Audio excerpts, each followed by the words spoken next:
انطلقت أمس الأحد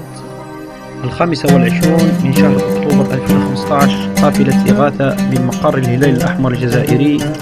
نحو الجنوب الكبير وبالضبط لولاية تندوف، وهذا بعد الأمطار الطوفانية والأضرار والخسائر التي شهدتها تلك الولاية.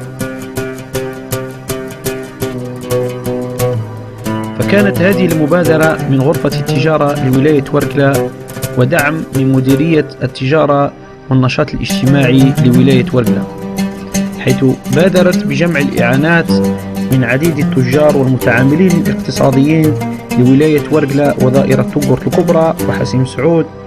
وكان على رأس هذه الحملة السيد إبراهيم بحمان، والتي تضمنت هذه القافلة مجموعة من المواد الغذائية والطبية والألبسة وغيرها، حيث جمعت أكثر من 4 مقطورات والتي انطلقت صوب ولاية تندوف. كما صرح مدير التجارة السيد حسين بالعيد بالتصريح التالي: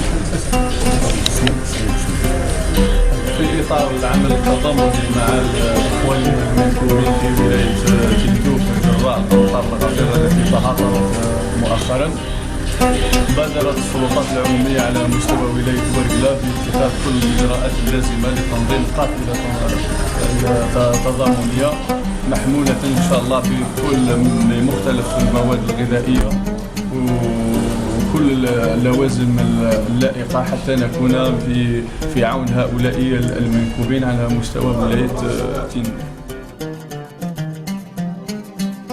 حيث حضر كذلك مدير النشاط الاجتماعي لولاية ورقلة وقال التصريح التالي: مناسبة نثني على كل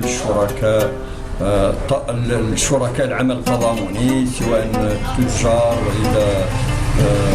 صناعيين ولا منتجين ولا مقدمين لخدمات، على المساهمة إن شاء الله. هذه خواص ما فيهمش العموميين، هو بعض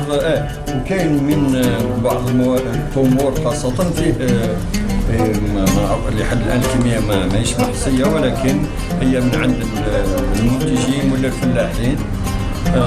هذا كلهم مشكورين إن شاء الله. يعني الله لا يعيد هذا الموسم، ولكن الجزائريين في كل مرة في كل حبة يجب أن يتكفون ما وقعت يعني جائحة في ولا نكبة في ولاية من الولايات